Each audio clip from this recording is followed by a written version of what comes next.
I'm Jennifer from Cultaholic. This is This Day in Wrestling, and I'm joined once more by Adam Pacitti. Too sweet me, bro. Yeah. Oh, yeah. Cool AF. We're just cool guys. Cool guys here at cultaholic.com. Click subscribe. Smash that like button.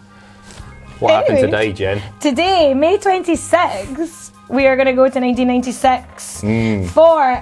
I should point out, just before you start, a lot of people are saying, and they'll be saying it more as the month has progressed, that you say sex and not six. I've seen comments, Jen, and I'm only bringing this up because you very noticeably said it there. I said sex. Yeah, you did say sex. I said sex. Sex. Sex. Sex. Six. Six. Six. Six. Six. I feel rude now. I shouldn't have... Yeah, so yeah, leave her alone. Because otherwise I have to bring it up, and it's... Really 1996. In your house, beware of dog. Yeah. I'm never going to say that number again now.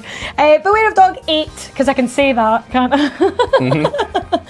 But yes, in your house 8, beware of dog. Coming from South Carolina. Yes. Now, this didn't go quite to plan, this pay-per-view. Disaster. It was a disaster. There was a huge thunderstorm. So South Carolina, obviously, known for bad weather and that such thing.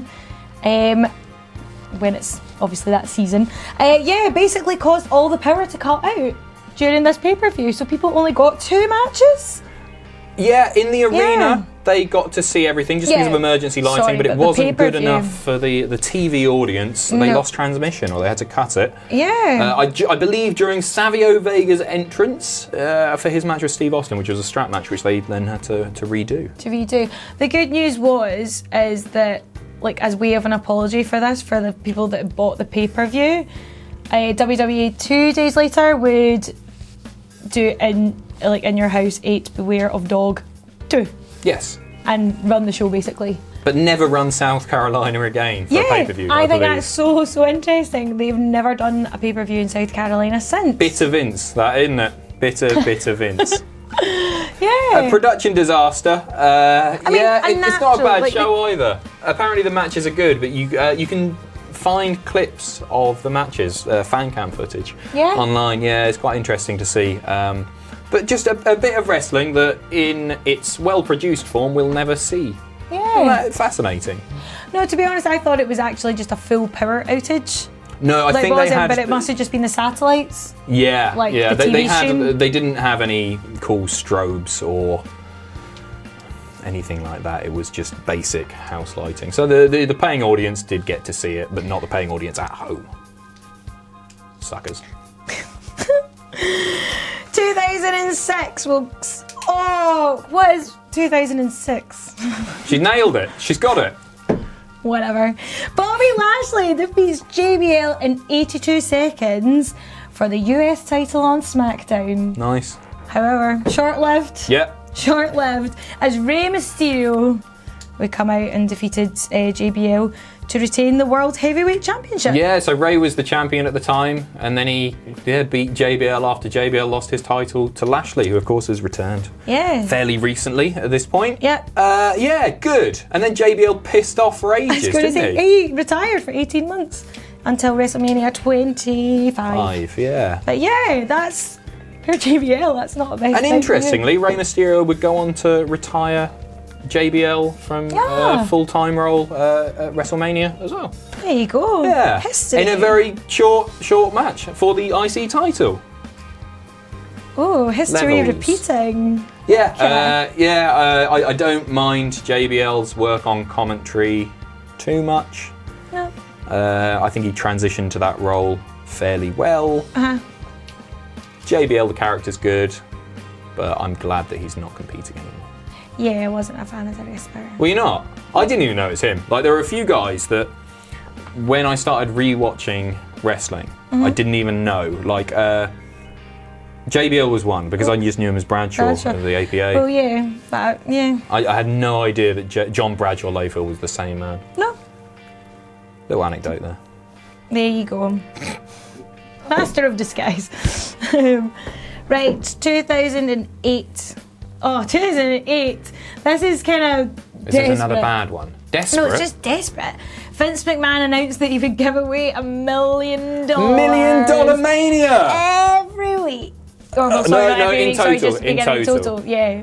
This was meant. This is when I started rewatching wrestling, and this was absolutely Is that why insane. You started? Yeah, I wanted a portion of the pie. And no, Vince McMahon, I think it was only open to US residents for a start. Okay. But he was giving this money away, and it was so poorly run. So people would phone up, I think, and register their interest, or do it online or something like that. And then WWE would call them, and I would say like 40% of the time it would go wrong. Vince McMahon was rickrolled on live TV by somebody who could have won like 30 grand or something like that. He's like, I'm going to give away $35,000. Called it, never gonna give you up. And this knobend on the end of the phone tittering away because he's rickrolled Vince. 35 grand. You nutter. Half the time they didn't pick up. It was a shambles. A shambles. And I think they cut it early with the storyline where the stage fell on top of Vince. Paul. Yeah, Paul! I can't feel my legs. I don't know what they were thinking. I love a giveaway. All for a giveaway. But just not this one. In the social, was it required to speak to these people on the phone? Well, imagine Vince McMahon phoned you. That'd be quite a buzz. I wouldn't rickroll him. I'd take the money. Thanks, Vince. Would you not? Would part of you not just want to be like 35 grand? It's a lot of money back then as well. Yeah, it was a lot of money now. Still is a lot of money. Yeah, it was desperate. It was desperate, and it only lasted a month. Yeah, I think it was meant to last longer. Yeah, but no, that didn't happen. It was so bad. So yeah, and also So just bad. to note that was the lowest rated Raw in about 2 months. Is that right? Yep. The first week when he actually. Yep. People don't want it. People just did not want that McMahon money. I do. There you go. 2003, we have a signing. I love a signing. I like a signing as well. So I prefer like, signings to birthdays. What? Yeah, because you can sort of say where they've gone now. I guess you can do that with birthdays as well. Who was signed, Jen? Well, on that bombshell, I would like to welcome to the WWE Emmanuel Alejandro Rodriguez. Kalisto! Yeah, I was getting there. It is Kalisto, isn't it? It's Kalisto, yeah. He's done lots of lucha things since he came on board. I think he's going through a bit of a resurgence at the moment. His work on 205 Live has been great. Yes, no, definitely. Recent work on 205 has been fab. Yeah. But he made his NXT debut September 2014, so that would be quite actually a long time, like a year and a half. Yeah. That's quite long. But yeah, so that was, he was known in the Indies as Samuri Del Sol, yeah. Del Sol, yeah. Like the Costa. Yes, like the Costa. Like the Selena Del Sol. The Selena Del Sol, yeah. Selena, sorry, yes. There you go. Yeah, he was a guy who was really stagnating, and then he had a few mid-card title runs, right? Was it the US title that he held a few times? I think so, yeah. Yeah. Yeah, 2 US title runs. 2 US title runs. And he's doing really good work now. We've got a birthday, May 26th. Yeah. Yeah. We do. A happy birthday. We do. A very happy birthday to... What was he known as in the Indies? La Sombra. La Sombra. Almas! Andrade Cien Almas. A fairly new addition to the SmackDown roster. Yes. One half of an unbelievable 5-star rated, thanks Meltzer, classic with Johnny Gargano. Yep. And a real standout of NXT of the last few years. I don't think necessarily people thought that he was going to be a standout. Definitely didn't think. But he's had some unbelievable matches.